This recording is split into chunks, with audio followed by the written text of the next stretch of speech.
Good morning, everyone. So today we're going to be evaluating inverse trig functions.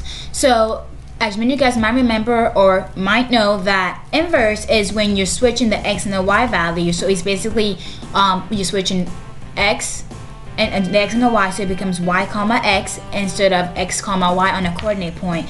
And when you graph this function, it still allows you to pass the vertical line test.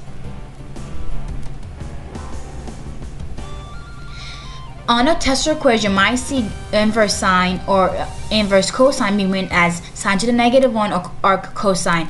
The unit circle is very important for this unit because it's going to be your calculator to be able to evaluate this inverse trig functions.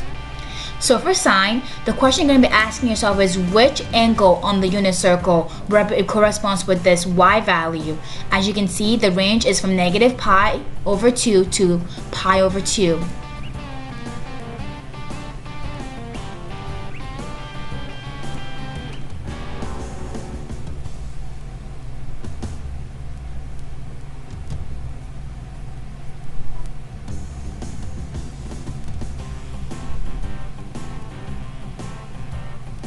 Next, we're going to be evaluating inverse cosine functions, which represent the x value. So the range of this will be from 0 to pi/2, and this graph shows you where on the unit circle that is. So the question you're asking yourself is which angle corresponds with this x value that is given to you.